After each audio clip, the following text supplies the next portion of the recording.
I'm sorry I haven't a clue, the antidote to panel games.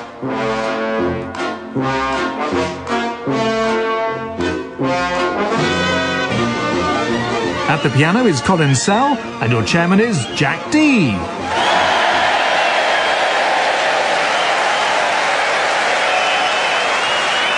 Hello and welcome to I'm Sorry I Haven't a Clue.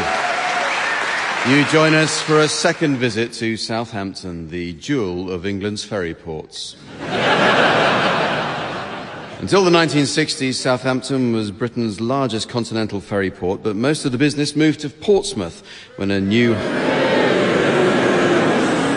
harbour opened there. The area had been a slime-green mud basin with leaking oil tanks and reeked of poisoned fish, an area known in Portsmouth as the beauty spot.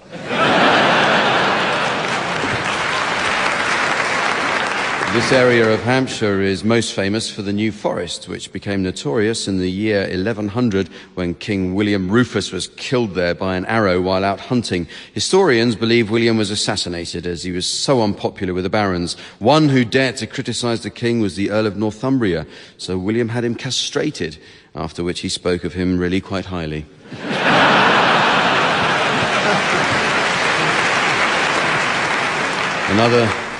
Another theory is that William Rufus was hated because he never married and produced no children, and so it was simply homophobia on the part of the Norman barons. That kind of prejudice is detestable. Typical French. New Forest is home to the National Motor Museum. This houses the first British car to exceed 100 miles an hour over a measured distance, a 1923 Morris Minor, preserved in the condition it was in when it reached the foot of Beachy Head. The Forest is also home to a new organisation founded by Sir David Attenborough and Dame Jane Goodall, which campaigns against the exploitation of chimpanzees. However, when they moved into their new premises, they struggled to get a piano down the stairs before throwing buns at each other over tea. Famous names associated with Southampton include Isaac Watts, the hymn writer, who was born here in 1674. His best-known composition was "O God, Our Help in Ages Past."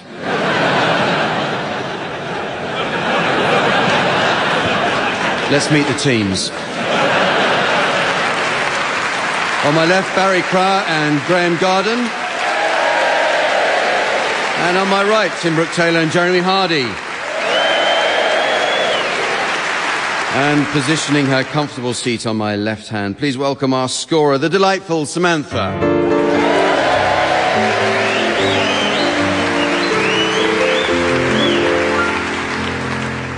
Well, we start this week with some more contributions to the Axbridge English Dictionary. English is a complex language, and it's easy to get various terms confused. For example, many people are ignorant of the difference between a predilection and a peccadillo. Well, if you take trouble to look them up, you'll find that a predilection is a preference or partiality in favour of something which is always predetermined, whereas a peccadillo is one of those little boats you hire on beach holidays. Anyway, words are constantly changing their meaning, so I'll ask the teams to suggest any new definitions they may have spotted recently. Tim, you can start. Misfit, a great-looking teacher. Graham. Sacrilegious, bag worship. Barry. Phlegmatic, battery-operated handkerchief. Jeremy. Interred, the position that Gordon Brown finds himself in.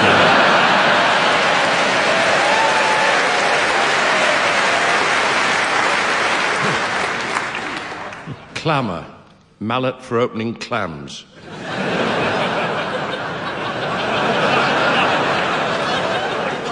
Ball bearing, the side you dress. Diagnostic, Welshman unsure if God exists.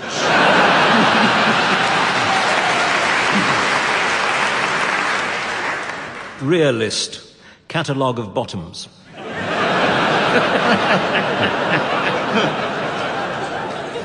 Bipolar, a bear who's grizzly one day and all white the next. Newcastle, to drop an atom bomb on Piers Morgan.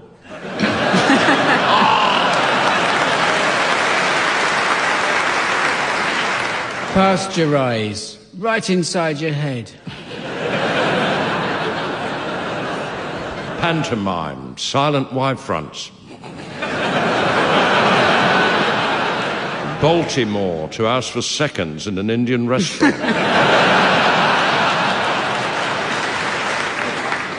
Boomerang. Show displeasure to a pudding.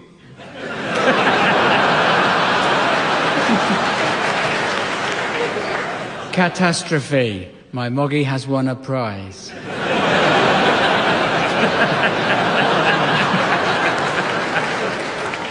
The teams are going to treat us to some acting now in the round called Sound Charades. This is based on the old TV favourite Give Us a Clue, which had two vital elements. The charades were played in silence while the audience went wild with appreciation. The team's version differs in the first respect and the second one. The game revolved around miming book or movie titles against a strict time limit. The undisputed expert's expert was, of course, Lionel Blair. His speciality was the films of Alfred Hitchcock, but even he sometimes got them wrong. As Lisa Goddard recalls, when they were on tour, she couldn't believe how often Lionel blew strangers on the train.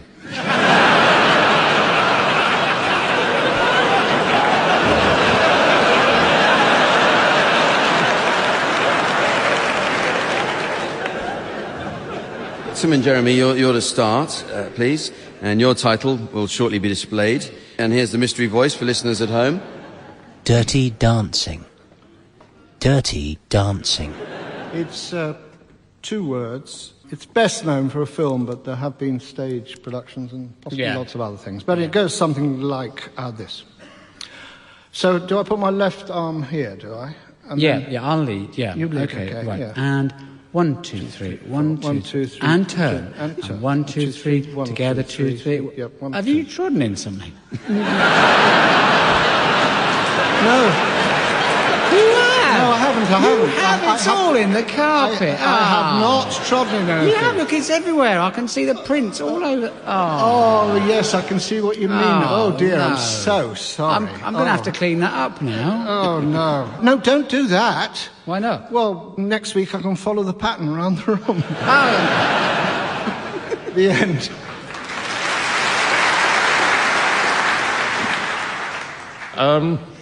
Time's up. Winnie the Pooh. The Turd Man. There's something on the carpet that was... Yes, it's a dancing lesson, isn't it? It is, Yes. it is. Yes. I think you've got it I already. bet Dirty Dancing. Dirty Dancing. Barry and Graham, your title is now being exhibited on the laser display board, and here again is the mystery voice for listeners at home. The hills have eyes. The hills have eyes. It's a film. 4 words. 4 words. 4 words. And it goes like this. Right, Hamish. It's, Now, come on, it's our go. Is it? It is, it is. Damon and Harry have put down asphalt. Oh, we should get them to do the drive. No, they put down asphalt with a double word score. That's 24 points. Now it's our go. Oh, I've got it. What? T-A-P, tap. Oh, good thinking, old friend. Aye, that's clever. You can use their letter A. And I had a P somewhere. You did, I saw you. And you'll have had your tea. Oh, indeed, yes. Better still, I could go for clinic. I thought that was Thursdays. No. Here we are, C-L-N and C. Oh, yes, but only the vowels are missing. James, I do believe Harry and Damon have the only 2 letters we need. Oh. That they do.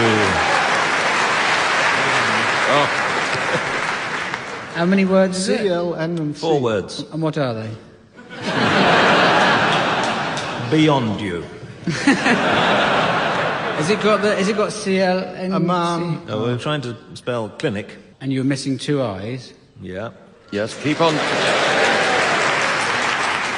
And we think Harry and Damon Have got 2 eyes. Yes. They've got eyes. Yes. Harry and Damon who, you might wonder? Damon Albarn So warm. and Harry H. Harry Corbett. Redknapp. Is there a Harry and a Damon who've both got the same last name? Yes. Harry Hill and Damon Hill. Yes. The Hills have eyes! Dear, oh dear. That was quick. Well done. Well, it's now time to play the game called Mornington Crescent. But first, it's no exaggeration to say we've received a letter. And it comes from Mrs. Trellis of North Wales. Yes. She writes, "Dear Mr. Titchmarsh, the liner in my garden pond has developed a leak. Could you please send a lifeboat to get the passengers off? Yours in haste, Mrs. Trellis."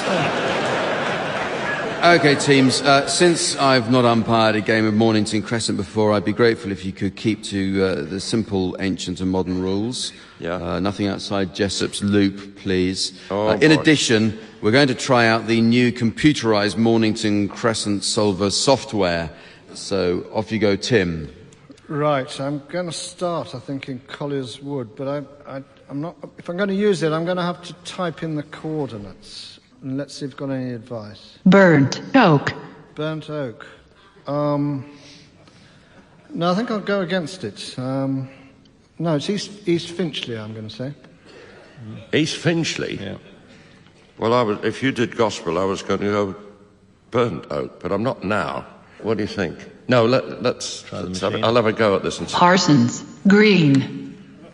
Oh, yes, Parsons Green. Right. Let's see what... To avoid nip, you must deploy Archer's Gambit. Oh, gold. Right. She's right, actually. Tooting back? Right. Oh, actually, is that outside Jessop's Loop? No, you're just in, actually. Yeah, yes, that's right. You're rubbish, you are. It's a bit harsh. Yeah. Balls, Pond, Road. I don't see that. No, Balls Pond Road, that would be take that right into the nip.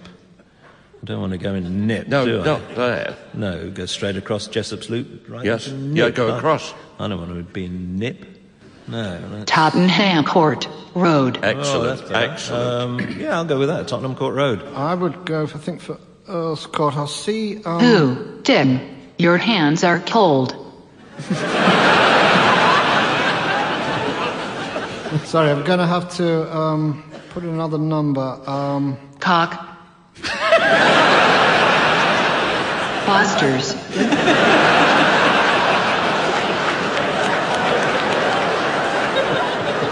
Hey Jack, why the glum face?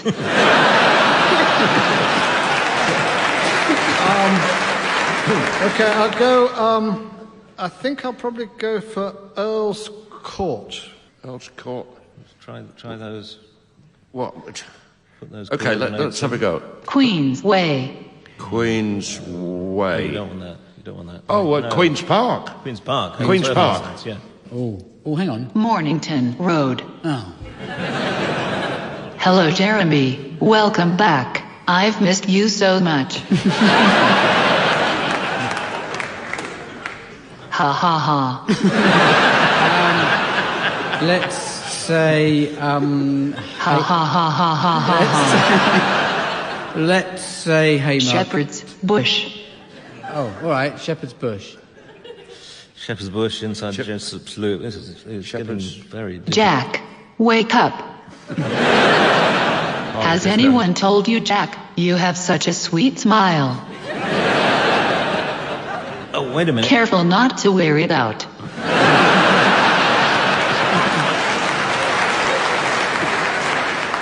Jeremy, darling, sing to me. Okay, well, I'll put in this, I think. Parsons, balls. No, Piccadilly, I think. I've got to go for Piccadilly after that. Yeah. Okay. Piccadilly. Yep. Oh, I don't know what to do. Give me advice, Jeremy. Hang on. You have reached your credit limit. You are no longer credible. Oh, God. What does that mean? Oh, dear, I don't know. I think I'll go with Hatton Cross. Hatton Cross. Hatton Cross, and it played right into your hands there. What? What's the postcode? Yeah. Oh, yeah, okay, God. Foster's, burnt, cock. Too much information. Yeah. Wait a minute. Parsons, passage. No. Oh, Parsons Green. Parsons Green will do, yep. Back to old Parsons Green. Parsons Green? Okay. Make a left turn. Left. Turn left. Left. Left. Left. I mean right.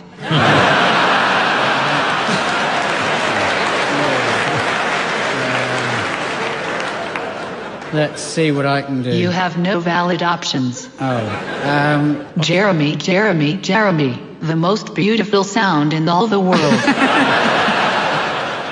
Camden Town? Oh, Yes, that is tricky, yeah. Hang on a minute, let's go for that. Foster's, balls, court. Who is this Foster? Queens, bush.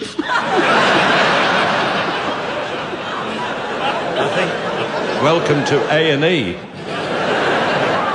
think the machine's got a fault. No. You're right, Jeremy. Foster's, cock. No, you see, it's in reverse now. It's going berserk. It's crashed. It is, yeah. Game drawn. Proceed to penalty shootout. Okay, well, I have to go, in that case, go for Earl's Court. Oh, well, in that case, Mornington. Crescent.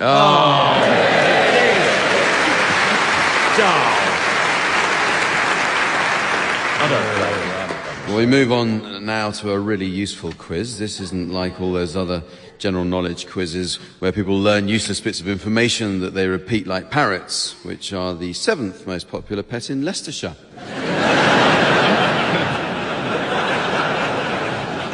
Okay, teams, I have a selection of questions on how money can be saved by finding unusual uses for ordinary household objects.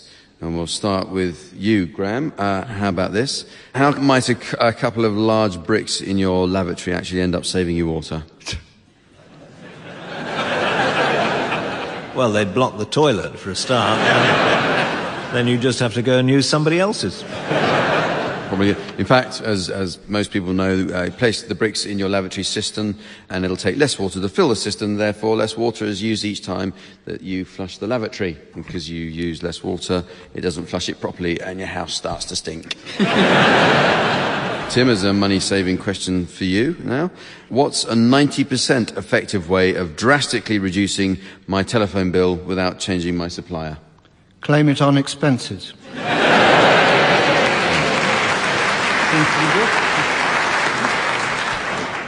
First, ensure that your telephone number is not withheld when you make calls. Second, call the number of the person you'd like to speak to. Third, put the phone down as soon as your call is answered, ideally as you're starting to speak, so it sounds like you've been cut off. And 9 times out of 10, the person you call will dial 1471 and phone you back straight away.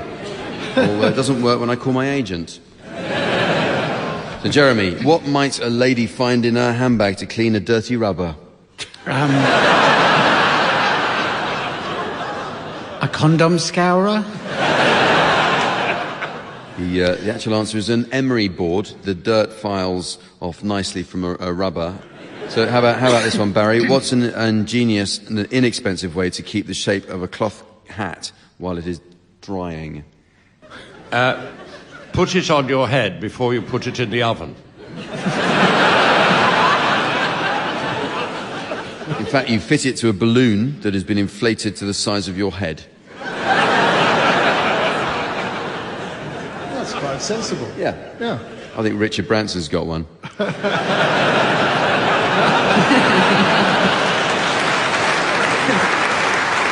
So here are some for any of you to have a go at. How can I make my bar of soap go further? Leave it on a train.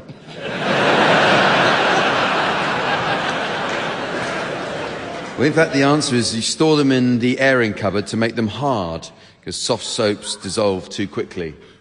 And, of course, you very rarely wash in the airing cupboard. Of course. Can you answer this money-saving query? What's an inexpensive alternative if my dog is in need of a bath, but I just don't have time? Throw a stick through a car wash.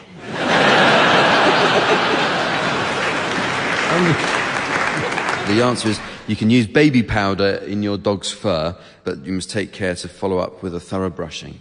How can I clean the lavatory, unblock the kitchen sink, and attract fish using the same inexpensive household item? Get a cleaner with worms. In fact, the answer is use Alka-Seltzer. The citric acid in Alka-Seltzer combined with its fizzing action makes an effective lavatory bowl cleaner. If you drop 2 Alka-Seltzers down the plug hole of your kitchen sink, it'll clear the blockage. If you attach an Alka-Seltzer to your fishing line, the stream of bubbles will attract a fish. Oh, that's amazing. What, in the lavatory? Especially, in a stream, it's attractive to fish. Especially fish with a hangover. Yes. What's a fail-safe way of dealing with unruly hairs in your eyebrows or moustache? Tempt them out with a carrot. Very good. The answer, Tim, if you want to know, is use lip balm as a styling wax. Gosh, thanks very Not much as good, indeed, though. Jack. Quite. Or failing that, use styling wax. And finally, how can I ensure a constant supply of almost free warm water in my house? Drink 30 pints of lager.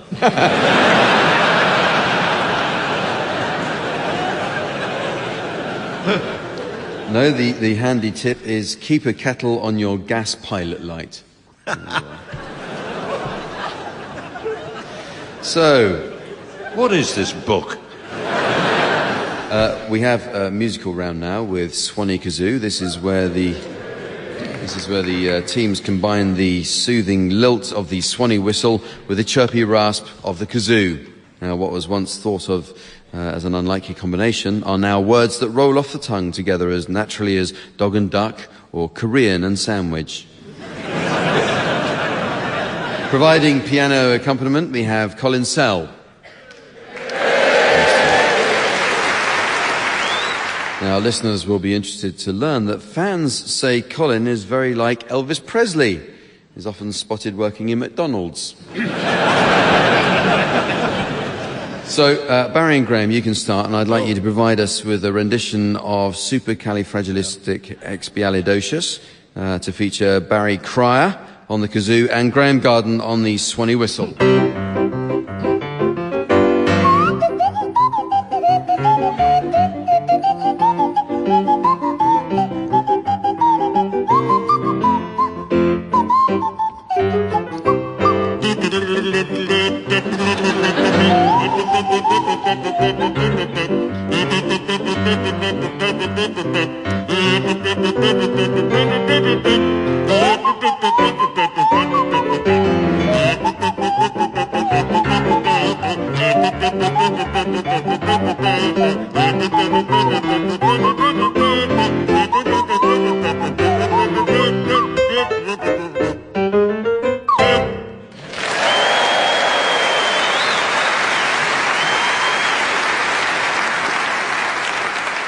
Tim and Jeremy, I'd like you to provide us with a rendition of Let's Call the Whole Thing Off to feature Jeremy Hardy on the kazoo and Tim Brooke-Taylor on the Swanee whistle.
It's very nearly the end of the show, but there is just time to fit in a round of Postman's songbook. Samantha has to nip off now to celebrate with a gentleman friend who runs a leading parcels delivery business. She knows the result of a tender his company submitted recently, but she's had to keep the news quiet until now. Samantha says she was delighted to see his big firm won and has been happy to sit on it for a few days.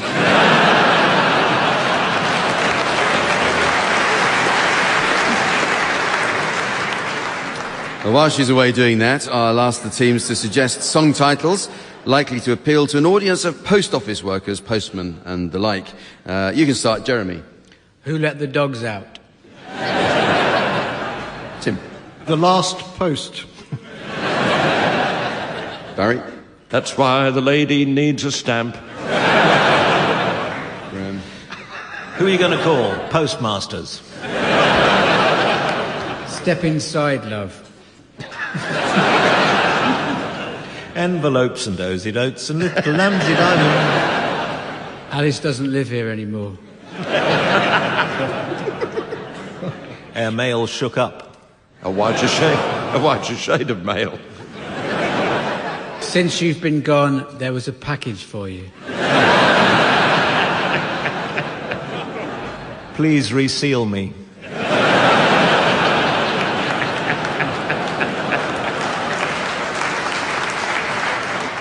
And so, ladies and gentlemen, as the char lady of time rubs Mr. Sheen over the sideboard of destiny, and Mr. Sheen decides his West Wing scripts aren't what they used to be, I notice it's the end of the show. So from the teams, Samantha, myself, and the good people of Southampton, it's goodbye. Goodbye.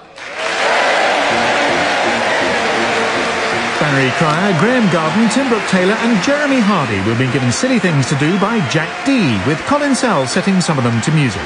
The programme consultant was Ian Pattinson and the producer was John Naismith.